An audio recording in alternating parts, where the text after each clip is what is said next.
Home is supposed to be private four walls, locked doors, curtains drawn. But what if the danger is already watching? A blank face stares from a neighbor's window. A stranger repeats your ex-private words. A masked man spreads his arms in the dark beneath your bedroom light. They don't have to break and just appear. Just linger until your safety unravels. The neighbor's gaze. John and his girlfriend recently moved into their new house. It was honestly the home they had been dreaming of, a perfect fit for them. They had a cat named Bella whom they rescued together, so everything felt perfect when they first moved in. The only downside at first was the house to their right. It looked abandoned as the owner had started renovating it, but never finished. The layout of the house was such that on their right there was a space for the entrance to their back garden, and next to that was the abandoned house's entrance to its back garden. There was no fence separating the two as the owner had removed it to install a new one but never completed the job, leaving both back gardens with open access. Behind the abandoned house was another property separated by a fence. From what they could see, several young men lived there. Occasionally when they returned home, they'd see the men cutting through the neighbor's back garden to reach the front of the street. They didn't think much of it at first. Maybe they knew the owner and had permission. Fast forward to their first night in the new house. They were sitting in the back garden enjoying the space and looked up at the houses behind them just out of curiosity. That's when they noticed a man staring blankly at them from a window. He wasn't hiding it. He made it very obvious. There was no expression on his face, and the room was dark, which made the whole thing even more unsettling. They assumed he was just curious about his new neighbors, but after half an hour of that blank stare, they decided to go inside. The next few days were normal. John went to work, and his girlfriend continued unpacking. One night, they decided to sit in the garden again. It was dark, but they enjoyed looking at the stars and having deep conversations until they heard the makeshift wooden board fence being moved. 3 men appeared, standing there staring at them. "Are you okay?" John asked, knowing they wouldn't leave unless he said something. The youngest-looking one, around 29, was holding a big bag, and they had no idea what was inside. He offered them some stolen washing-up tablets, which they declined. John made a joke about it because the situation felt so awkward. The man smiled and said, "Okay," and then they left. What struck them was how the men just let themselves into their garden without saying anything, as if they had every right to be there. They went back inside, thinking it was a one-off, but it all started getting worse from there. The men began helping themselves into their garden more often and acting in ways that were clearly meant to intimidate them. They would get into the next-door house by lifting up the fence that separated the back gardens and walking through. The narrator forgot to mention he and his girlfriend were both 20 years old. So of course, the idea that they might be trying to intimidate 2 young women was the first thing that crossed their minds. One day, while John was cleaning the front room, 2 police officers came around the side of their house and entered the abandoned garden. They lifted up the fence and looked around for a few minutes before leaving without saying anything. John thought it was strange but continued with his day, assuming maybe the people next door were trouble. A few days later, the police knocked on their door. They explained that the house behind them was now vacant. The men had been kicked out for antisocial behavior, apparently not just towards them, but with other neighbors too. Honestly, they were relieved. Even though the men hadn't physically done anything yet, it meant they wouldn't get the chance to escalate things. They continued settling into the house. But one day, while John was in the bath, he heard a loud bang outside. He quickly got dressed and ran to find his girlfriend. He found her recording something from their spare bedroom window which faced the garden of the now empty house. He asked what was going on, but she shushed him. After a moment, she explained a man they had never seen before pointed up at their bedroom window, and when she noticed him, he sprinted full speed toward their house. He tried their door handle on the way past, then ran back into the garden, threw the broken fence up, and started banging on all the windows of the empty house. They called the police immediately. They came, watched the video, took a statement, and left. They were shaken. Why would he try their door handle and then break into that house? What was he planning? A few nights later, while they were in bed, they heard whistling, the kind of whistle men use to harass women. It was 2:16 a.m. They listened quietly and then heard someone tapping on their window. Terrified, they checked the cameras, but for some reason, they didn't record anything. Whoever it was must have left shortly after because the noises stopped. They were too scared to sleep, so the next day, they went to John's mom's and stayed the night. When they returned the following morning, they noticed their Ring doorbell had been removed and placed on the floor. The SD card was gone. Someone had clearly come back, and they knew who it was. Who else would do that? They called the police again, and they told them to keep all the doors and windows locked. The woman on the phone even said that the removal of the camera could be a sign that they were planning something, which terrified them even more. But at least she was honest.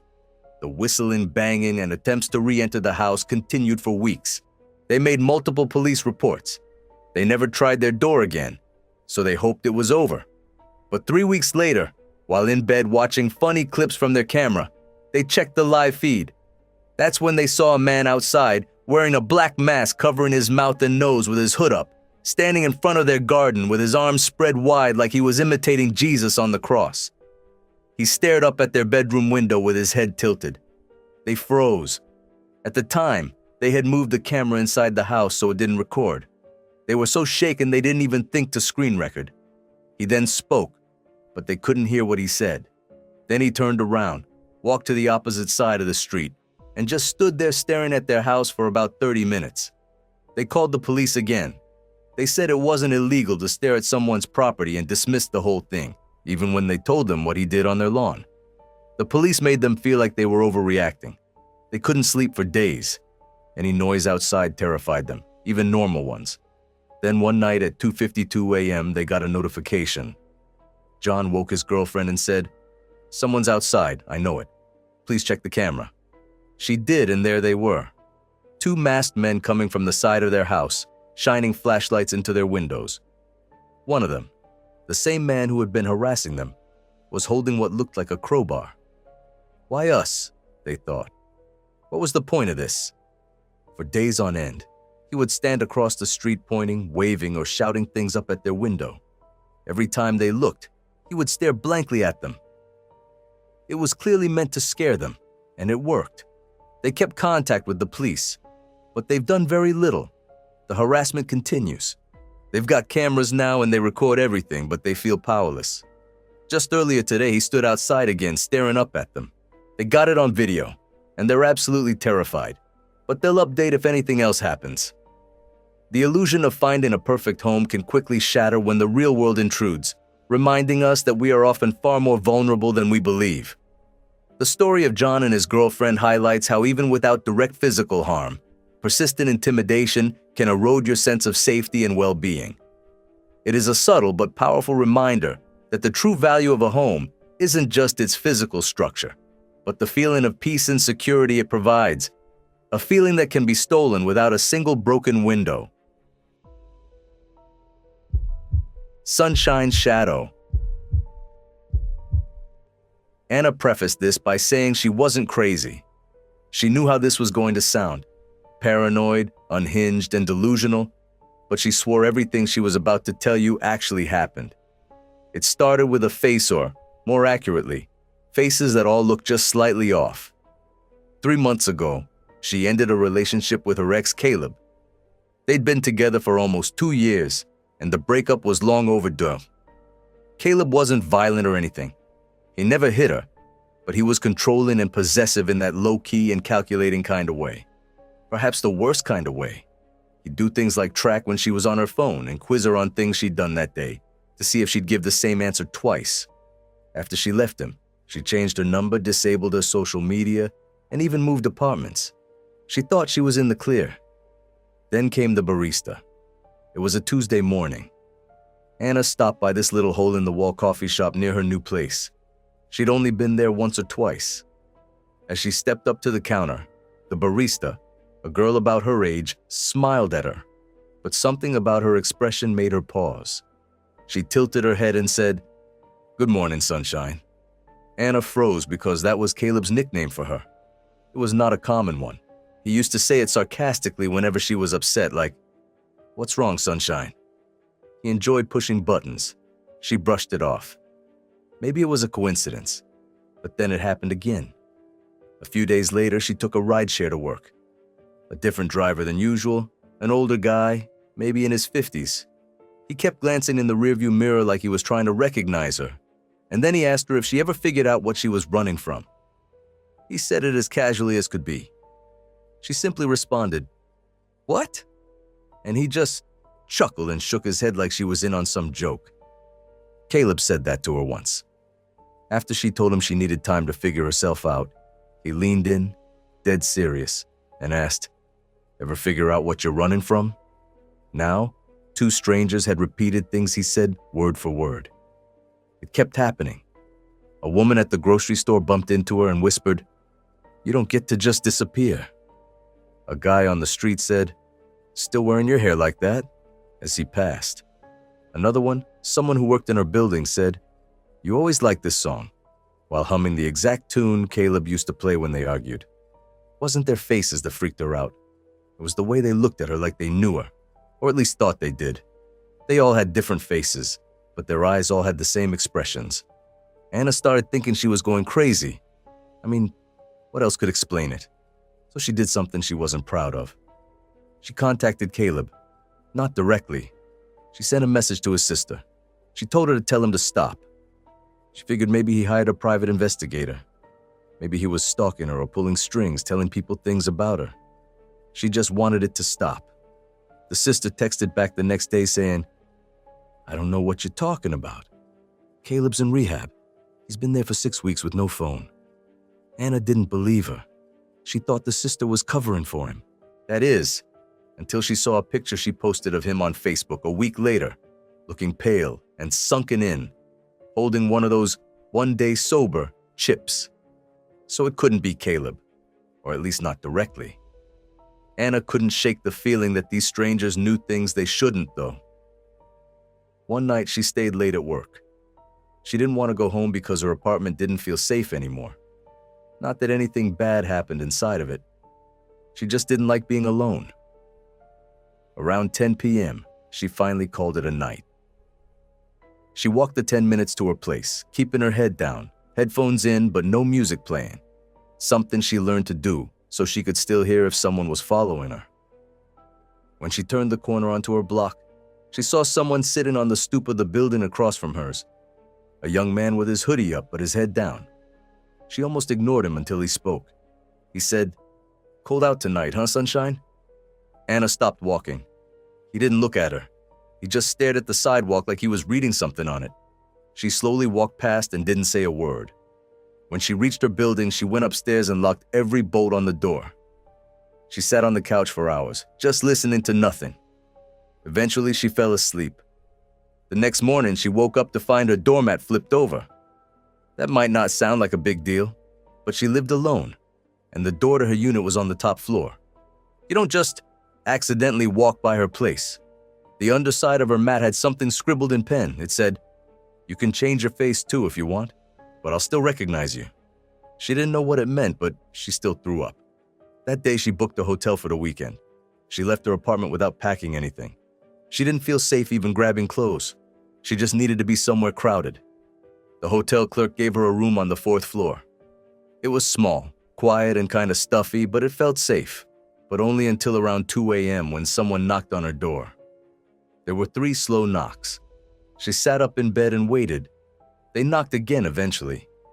Anna peeked through the peephole, and it was a woman maybe in her 40s. Her face was totally blank and expressionless. She was just staring straight at the door. She didn't say anything, so Anna didn't make a sound, and eventually she left. It was one of the most disturbing things she'd ever seen. The next morning, she asked the front desk if someone had come by to her room. They said no one should have been up there, especially that late. All the rooms on her floor were vacant. That's when it clicked. These weren't random people. They were being sent and fed her details. They were given phrases Caleb used. But if it weren't Caleb, who would do it and why? Anna thought about Caleb in rehab, about his obsession with control and making sure she was never fully gone. He didn't need to be the one knocking. He just needed to send others to do it. So she started digging, and there was one conversation she remembered from months before the breakup. Caleb talking about a forum he was on, a place where people shared tactics. He made it sound like it was for productivity or self-improvement. She didn't remember the name of it. Honestly, she didn't think he ever gave her the name. But in retrospect, it sounded like some creepy, cultish roleplay crap. Except it was happening to her for real. Someone, probably Caleb, had hired people to say his words and mimic his patterns so that even if he was out of her life technically, she'd still be constantly reminded of him. It wasn't stalking in the traditional sense. It was psychological graffiti, like he was spraying himself onto strangers so she could never be sure who she was looking at. Anna didn't think it was about watching her, but rather about making sure she never stopped watching for him. She moved again and disappeared off social media again. She even dyed her hair. She told friends not to tell anyone where she was. It worked until last week. Anna was walking home from the bookstore, and a woman passed her on the street and said, "Still hiding behind books, sunshine?" She didn't stop walking even just to look at her. Anna didn't think this would ever stop. Maybe he paid some crazy underground service to do this to her for a year. Who knows? Maybe he made it public. Maybe this was some sick underground game now. Who can scare Sunshine the best? Who can get the closest without touching? Anna couldn't trust anyone's face anymore. The constant paranoia was truly eating away at her mental health. This terrifying account reminds us that control isn't always about physical proximity. It can be an insidious, psychological game played from a distance. In a world where personal information is easily shared and people's faces can be seen as masks, true safety lies not just in changing your location, but in understanding the tactics of those who wish to invade your mind. Anna's story is a chilling wake-up call, showing that the most effective form of harassment can be one you can never prove, and that the greatest prisons are often built by our own fears. The Jester's Knock. Leo's family was a group of homebodies that didn't travel, so everyone was surprised when his aunt proposed a trip to one of Michigan's Great Lakes. They agreed, wanting to create new memories together. Leo's cousin booked a spacious Airbnb that could somehow accommodate all 18 of them, which felt like a miracle considering the price. The house sat right on the beach with gorgeous lake views that stretched for miles, almost like an ocean. Most of them claimed rooms in the main house, but because of their large group, some of them were placed in a second building directly behind it, a 2-story garage with bedrooms upstairs. Leo, his 3 cousins, and his sister were assigned to sleep there. At first, they didn't think much of it. They spent most of the first day enjoying the hot tub, relaxing on the beach and soaking in the scenery. It wasn't until night that they entered the garage for real. The space was outdated and neglected, with carpeted bathrooms that smelled like mold, stained bed linens, and a poorly secured latch on the door. Clearly, the cleaners focused on the main home and ignored the garage. Leo's cousins were grossed out and refused to sleep on the beds unless they washed the sheets, so he suggested they do laundry. The machines were small, so they could only do 1 set of bed sheets at a time, and it was obvious they'd be up late. They passed time upstairs, waiting for the first load. Leo's cousin Maria complained about how they got stuck with the worst place, and as she spoke, Leo started to feel uneasy, like something bad was coming. He'd had this feeling before, a rare kind of intuition that usually ends in a nightmare or something worse.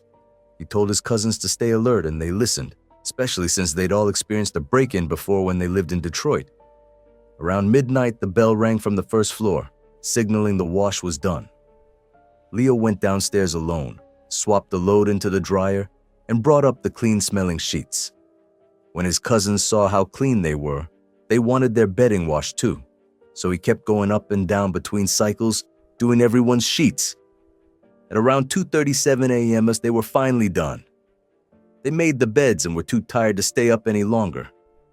Leo's cousin Nikki insisted they leave the light on, and while they all fell asleep quickly, he stayed up doing some schoolwork on his phone. He's a light sleeper, something that stuck with him since the break-in, and he remained hyper-aware of his surroundings, even while half asleep. Then, around 3 a.m., a loud bang hit the garage door like someone had thrown their body against it. Leo sat up startled, but his cousins didn't move. He tried telling himself it was just wind, though the noise was too heavy for that. Still, He stayed quiet and tried to sleep, but then it happened again. The same deafening crash, this time shaking the garage door. The building trembled from the impact. Leo was fully awake now, watching the lamp-lit room as his cousins continued to sleep. No animal or gust of wind could cause that. 20 minutes later, the third boom hit. The garage shook again, and finally, two of his cousins bolted upright. He asked if they heard that, already knowing the answer. Nikki asked what that was, and Leo said, "I don't know, but this is the third time I'm hearing it." They all agreed. No wind could cause that sound. Nikki suggested texting her mom, Leo's aunt, so they did. It was 4:11 a.m. when she responded, realizing something serious must be going on. She woke Leo's uncle, who ran outside to check the property. They stayed upstairs, too afraid to move, until they heard knocking. It was Leo's uncle at the door, and when they opened it, they saw him standing there with Leo's dad and a few of their older male cousins. That's when Leo knew it was serious. There was no wind, no one playing around. His uncle told him to grab their things, that they were going to the main house. Then, he said, there was someone on the property, and that's what made Leo's heart sink. He threw everything into his suitcase, and they all rushed out of the garage. Once inside the main house, most of the family woke up from the noise and commotion. They sat in the living room, trying to piece it all together. Leo told them about the first two loud crashes, and his cousins confirmed the third. His aunt explained that when his uncle went out to investigate, she followed him. He shouted, "Hey," at someone standing behind the garage. The door to the main house slammed behind her right then, and there was no wind to explain it. She feared someone might have slipped into the house, so she ran to wake Leo's dad and cousins. After searching, no one else was found inside. Then Leo's uncle described what he saw. A man stood behind the garage, not hiding or moving, but staring like he wanted to be seen. When Leo's uncle called out, the man didn't flinch. He simply walked away and vanished, not into the darkness, but into thin air. The leaves on the ground didn't crunch, and there were no footsteps left behind. Leo's uncle's not someone who makes up stories either. He's a serious, logical man, which made everything scarier. Leo's brothers added that they found two Jester cards, one in the main house and one in the garage. The one in the garage was twisted and demonic looking. One cousin pointed out that Jester symbolized mockery, and the loud sounds happened around 3 a.m., the so-called devil's hour.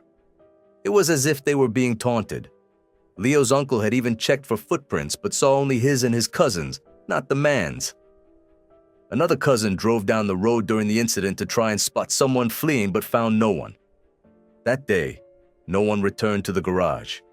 They squeezed into the main house, on floors, couches, anywhere there was room. Leo's mom gave up her bed so they could sleep more comfortably. On the second night, she slept on a couch by the large windows and woke around 4 a.m. to footsteps on the porch. She didn't dare open her eyes. She was afraid of seeing someone looking in. Then she heard someone trying the basement door. It had a weak lock, and Leo's brothers and male cousins were sleeping down there. The door rattled as someone tried to break in.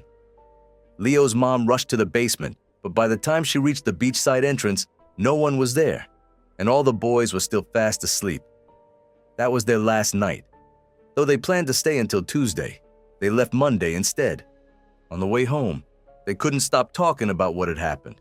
When his mom found out Leo had been going downstairs alone during laundry, she theorized that someone might have been watching him and thought he was alone in the garage. The time between his last trip downstairs and them going to sleep lined up way too well with the banging sounds. Theories started to form. Some of them thought it was a neighbor trying to scare them off. Others believed there was something paranormal, especially because of the Jester cards. Leo's aunt pointed out that a normal person would have run when his uncle spotted them, but this man didn't run. He just watched and disappeared. They contacted the Airbnb host, who claimed she'd reviewed the footage from the camera above the garage door, but they never heard back. It made them wonder, did she know the man? Was he a neighbor? When they first arrived, Leo's sister and cousin had walked the beach and passed a woman next door. She watched them coldly without friendliness or a greeting, just an unfriendly gaze. The house was in the middle of nowhere, and they understood how constant Airbnb guests might annoy locals, but they were respectful. They didn't deserve what happened. This was their first family trip, and hopefully not their last, even after everything they went through. This chilling story reveals that the most unsettling fears are the ones that defy all logical explanation. It's a powerful reminder that while we often seek safety in numbers and familiar faces, true vulnerability can be found in the silence of the unknown and the unexplained. Leo's experience teaches a valuable lesson. Sometimes, the greatest strength isn't in confronting a threat head-on, but in trusting your instincts and knowing when to retreat.